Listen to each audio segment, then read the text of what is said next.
சென்னை மாநகராட்சியில் நாள் ஒன்றுக்கு சேகரிக்கப்படும் சுமார் 6150 மெட்ரிக் டன் குப்பைகள் 300 ஏக்கர் பரப்பளவு கொண்ட கொடுங்கையூர் கிடங்கில் கொட்டப்படுகின்றன. இங்கு 1248 கோடி ரூபாய் மதிப்பீட்டில் அமைக்கப்பட்டுள்ள குப்பையிலிருந்து மின்சாரம் தயாரிக்கும் எரி உலை திட்டம் தற்போது பெரும் சர்ச்சையை ஏற்படுத்தியுள்ளது. இதுகுறித்து புதிய தலைமுறையின் காலநிலை அணி வழங்கும் தொகுப்பை தற்போது பார்ப்போம்.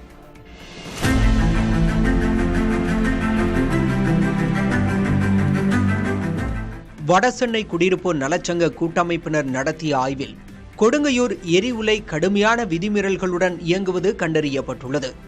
எரி உலையிலிருந்து வெளியேறும் மாசுகளை கண்டறிய 48 வகையான சோதனைகள் செய்யப்பட வேண்டும். ஆனால் 45 சோதனைகளை செய்யாமலேயே இந்த ஆலை இயங்குகிறது என்று சுற்றுச்சூழல் ஆர்வலர்கள் குற்றஞ்சாட்டுகின்றனர்.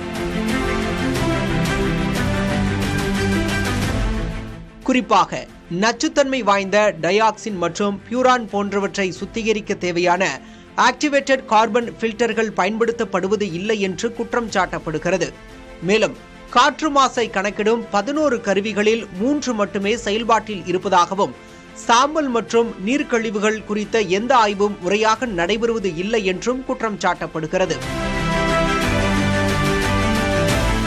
மறுசுழற்சி செய்ய முடியாத கழிவுகளை மட்டுமே எரிக்க வேண்டும் என்ற விதியை மீறி தெர்மோகோல் உள்ளிட்ட ஆபத்தான கழிவுகளும் எரிக்கப்படுவதாக ஆய்வில் தெரியவந்துள்ளது.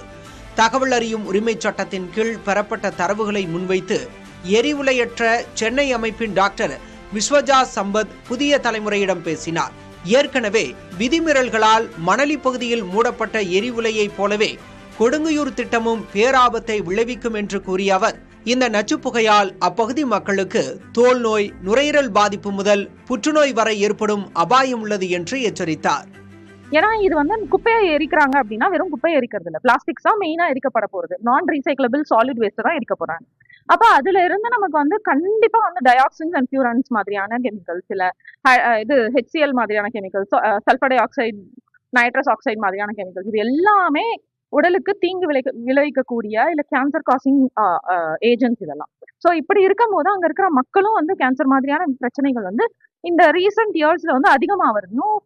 ரெஸ்பிரேட்டரி இல்னஸ், தட் இஸ் நுரையீரல் சம்பந்தப்பட்ட பிரச்சனைகள், ஆஸ்துமா மாதிரியான பிரச்சனைகள் தீவிரமா அதிகமாயிட்டு இருக்கிறதும் மக்கள் சொல்றாங்க. குழந்தைகள் உட்பட புதுசா தோல் நோய் வருது இப்படின்ற கம்ப்ளைண்ட் அங்க இருக்கிற சுத்தி இருக்கிற மக்கள் சொல்றாங்க. ஏற்பட்ட பாதிப்புகளுக்கு மக்களுக்கு உகுந்த ஒரு ஒரு ஒரு நிவாரணமும் ஒரு இழப்பீடும் வழங்கியே ஆகணும். அதே மாதிரி இங்க இருக்கிற பிரச்சனைகள், தட் இஸ் வயலேஷன்ஸின் காரணமாக இந்த இன்சினரேட்டர் உடனடியாக மூடப்பட வேண்டும். 3500 மெட்ரிக் டன் குப்பைகளை எரிக்கும் பிரம்மாண்ட திட்டத்தை கைவிட்டு மாற்று திட்டங்களை செயல்படுத்த கோரி முதலமைச்சரிடம் மனு அளிக்கப்பட்டுள்ளது. பாதிக்கப்பட்ட மக்களுக்கு உரிய நிவாரணம் வழங்க வேண்டும் என்பதே வடசென்னை மக்களின் பிரதான கோரிக்கை. புதிய தலைமுறை காலநிலை அணிக்காக செய்தியாளர் மு. சாலமன்.